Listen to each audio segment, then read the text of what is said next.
আউযুবিল্লাহি মিনাশ শাইতানিৰ ৰাজিম বিসমিল্লাহিৰ ৰহমানিৰ ৰহিম। মই এটা কথা ক'ব খুজিছোঁ। কালি তাৰমানে 16 তাৰিখ ভাদ মাহৰ 30 তাৰিখ ৰবিউল আউৱাল মাহৰ 12 তাৰিখে নবীজিৰ জন্মদিন পৰিছে, জন্ম আৰু মৃত্যুদিন পৰিছে। আমি ফাতেহা দোৱা বুলি বুলি পাতোঁ আৰু নবীজিৰ ৰবিউল আউৱাল মাহৰ 12 তাৰিখে হজৰত মুহাম্মদ সাল্লাল্লাহু জন্ম মৃত্যুৰ দিনটো ফাতেহা দহম বোলে।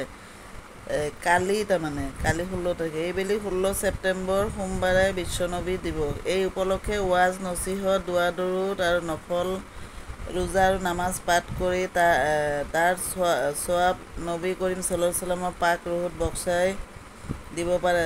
ঘাত প্ৰতিঘাতৰ মাজেৰে হজৰত মুহাম্মদ সাল্লাল্লাহু আলাইহি ওয়াসাল্লামে তেখেতৰ জীৱনৰ সৰু বৰ 84খন যুদ্ধ কৰিব লগাত পৰিছিল। তাৰ ভিতৰত আটাইতকৈ ডাঙৰখনৰ নাম আছিল উহুদ। এই যুদ্ধত তেখেতৰ দান্দন মোবাৰক দাঁত শ্বহীদ হৈছিল। তেখেতৰ বয়স যেতিয়া 40 বছৰ হৈছিল তেতিয়া তেখেত সাল্লাল্লাহু আলাইহি ওয়াসাল্লামে ঐশীপ্ৰাপ্ত হৈছিল।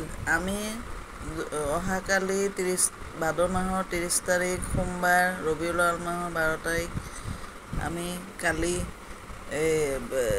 নবীজিক বহুত অসংখ্য দৰুদ পঠাব পাৰে। তাৰপিছত নবীজিৰ কাৰণে নামাজ পঢ়িব, নফল নামাজ পঢ়িব।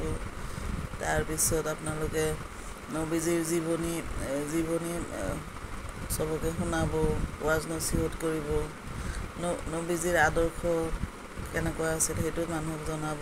আমাৰ হুজুৰ চাহেবসকলে ইতিমধ্যে নবীজিৰ বিষয়ে কৈছে, মই পিছত দিম বাৰু, আপোনালোকক শুনিব। আমাৰ দুজাহানৰ বাদশ্বাহ মহামানৱ প্ৰিয় নবী হজৰত মুহাম্মদ সাল্লাল্লাহু আলাইহি ওয়াসাল্লামেহে আমাক কিয়ামতৰ দিনা চুপাৰিচ কৰিব আৰু দুজখৰ শাস্তিৰ পৰা আমাক ৰক্ষা কৰিব আৰু জান্নাতত দাখিল কৰিব। আল্লাহে তেওঁৰ কথাই শুনিব, তেওঁৰ চুপাৰিচে আল্লাহে কবুল কৰিব। তেওঁ ছিজদাই পৰি কান্দি থাকিব তেওঁৰ উম্মতক মাফ কৰি দিবলৈ, আৰু আল্লাহে তেতিয়া আমাক মাফ কৰি দিব। সেইকাৰণে আমি আমাৰ প্ৰিয় নবী হজৰত মুহাম্মদ সাল্লাল্লাহু আলাইহি ওয়াসাল্লামক দৰুদ চালাম, তাৰপিছত নফল ৰোজা এইবিলাক কৈ তেওঁৰ নামত বখচাই দিব লাগিব কালি। আৰু পাৰিলে এতিম বিধৱা, সমাজৰ দুখীয়া শ্ৰেণী, তাৰপিছত বেমাৰী বৃদ্ধ, তাৰপিছত আপোনাৰ বিকলাংগ, এইবিলাকক অলপ পইচা পাতি দান কৰিব। তেতিয়া আপোনালোকে বহুত সৱাব লাভ কৰিব। এইখিনি কৈয়ে মোৰ কথাখিনি বক্তব্য সামৰিলোঁ।